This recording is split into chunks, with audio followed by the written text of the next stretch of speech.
My name's David Northam. I am the carpenter from Ajax. I am a male survivor of childhood sexual abuse, and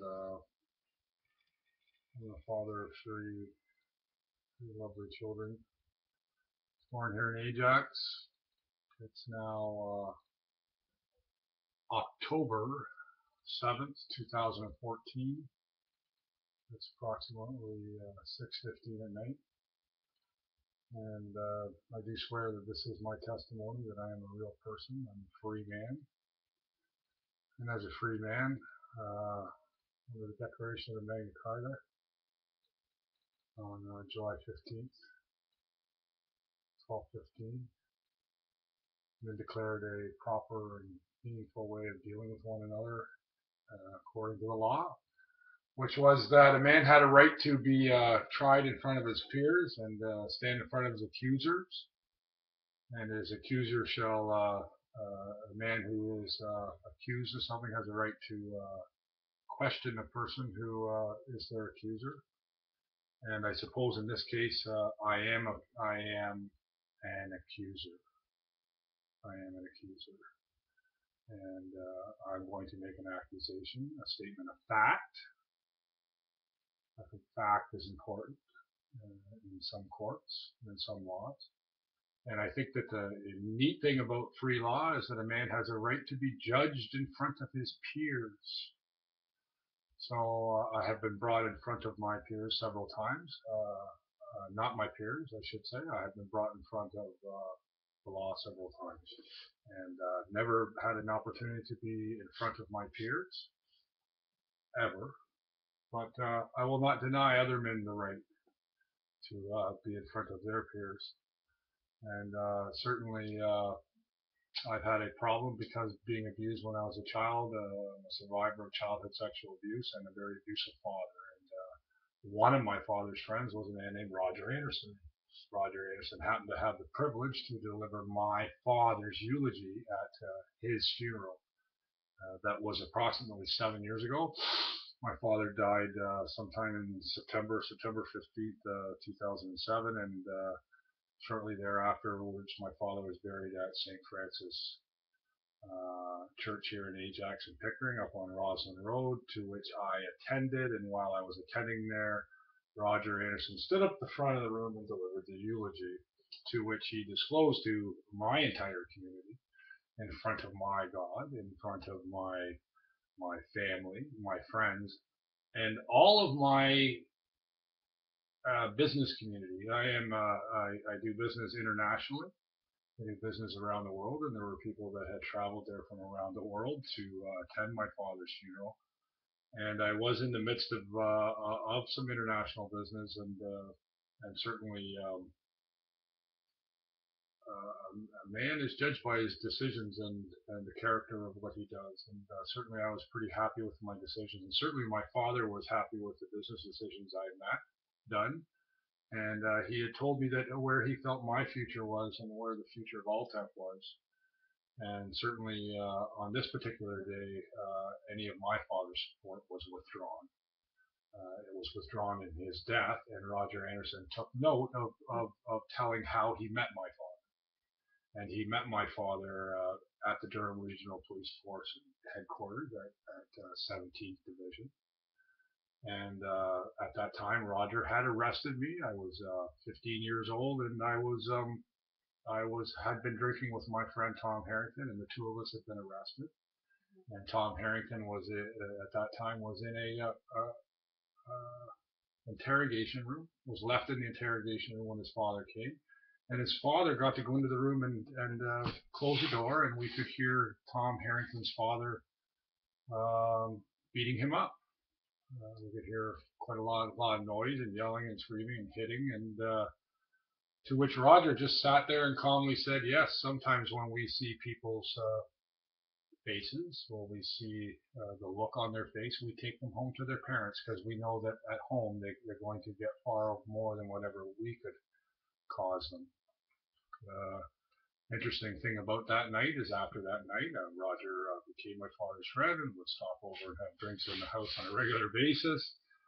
And when my father choked me unconscious at 17, after my night out at the Georgian Hotel and surviving Miss Patty Wilson's escapades as a 17-year-old, my father choked me unconscious one night, and certainly I felt helpless and powerless to phone the police. Certainly when he had friends as powerful as Roger Anderson, who allowed my friend Tom to get beaten up behind a closed door while he listened. Certainly he was not a protector of the people nor a keeper of the peace, in my opinion. Others may disagree with me, but I don't think that was behavior becoming an officer. I don't believe that was a person who was keeping good order and good government there. So I guess I am accusing that Mr. Anderson stood up at my father's funeral and said that he had arrested me at 15. I answered several questions after the funeral, or quite a few. There would be six people at that there that would betray me within the next 2 years. Greg Gamble decided to phone Jim McKenzie and get me fired. Jim McKenzie managed to cause me a lot of problems. He fired me for no undue reason, caused me disrespect in my industry, and marginalized me, along with Richard Chalmers, who told me that I didn't have a right to deliver 100 kilograms of refrigerant, despite the fact that it's a right as a citizen of Ontario to do so, and that the laws of Ontario were mumbo jumbo. And I had read the law and I understood it, and wanted to have my rights to exercise it. Anyways, Roger stood up at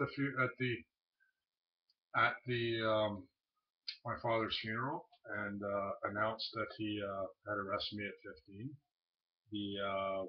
The insult to my integrity, the insult to my dignity, as being unprocessed because it was so enraging.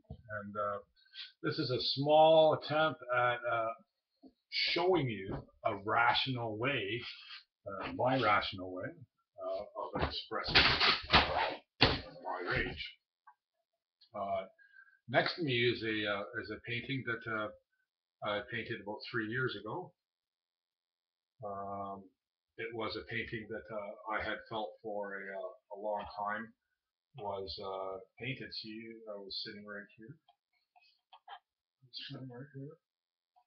And that's the seat that I was sitting in, that I was watching. And what I've come to realize is that I was so comatose. A funeral's a big deal, but I was really, really lucky that I had this person's hand to hang on to, and really, really made it okay. But one of the things I realized is that because I do get overwhelmed by when people have insulted my integrity and my dignity, I get overwhelmed by it. I get enraged, and I calm myself down and try to deal with it and understand what is going on and what I may have caused to do it. And in this particular case, I don't think it was anything other than the fact that I deserve dignity and I deserve integrity, and I hold it most of the time. But the interesting thing about the way this works for me is that this painting here is sort of like I'm sitting there going, wow, I can't believe he's doing that. What are all the things I could do? In my mind, maybe perhaps I could see myself going up there and physically stopping him. But I was at my father's funeral, and it's just so insulting. It makes me sickened 7 years later. It's just sickening to have to relive it. I don't really need to relive it. I mean, I suppose I've had some freedom from it. But the bottom line is that when somebody insults you, and when men insult one another, and when men attack one another's integrity and dignity, Roger was supposedly a friend of my family's, and yet that action that day is not dignifying. The subject has been brought up with Anderson once and was given a casual apology. You might think that that's okay. It's not. Um,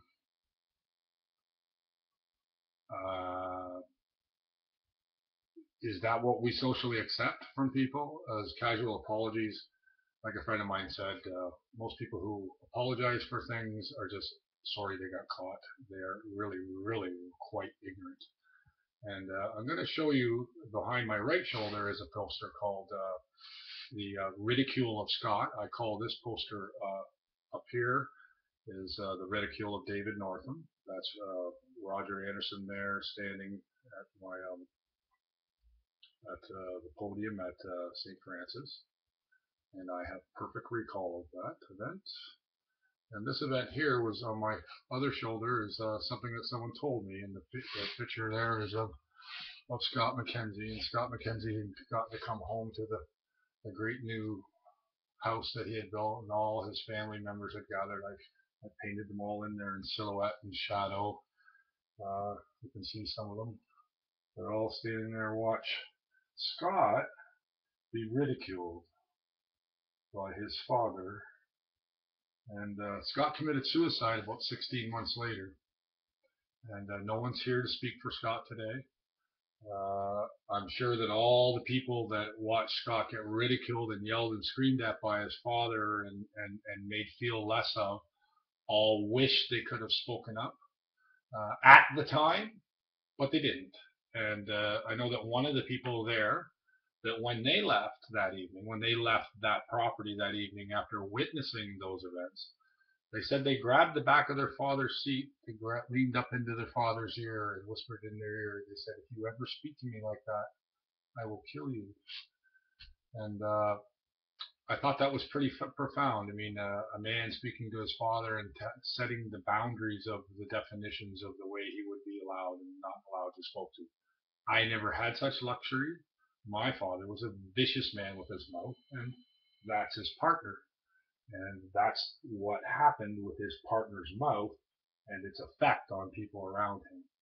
And this is the kind of person I've had to deal with for the last 7 years. And he has caused me nothing but financial difficulty. And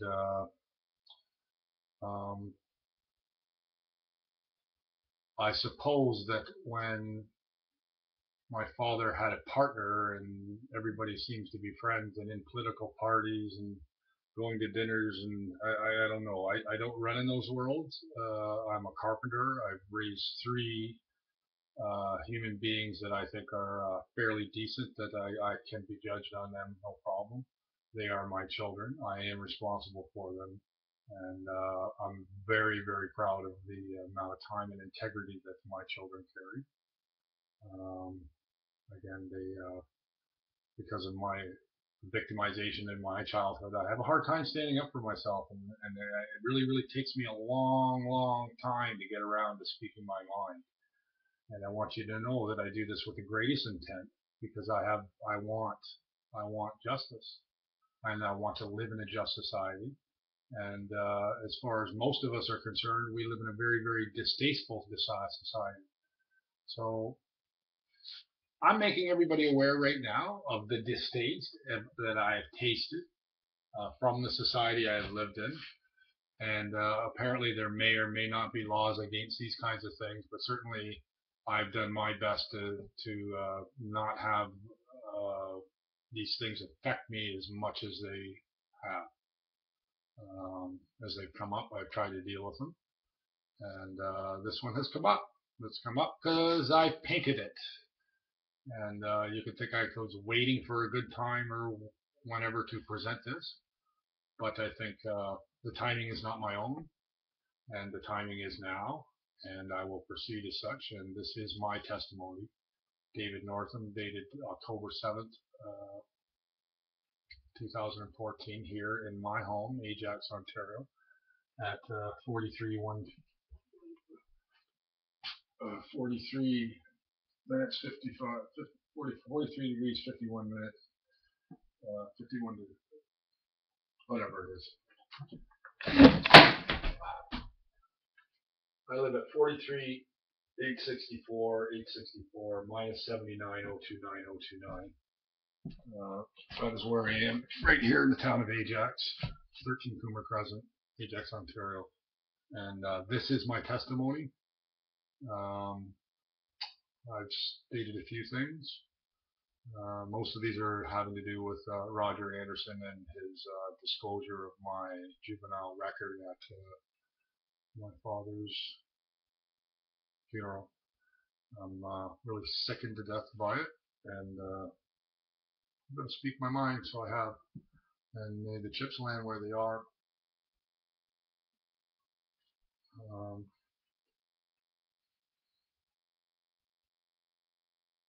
I've spoken for myself, and I appreciate anyone listening.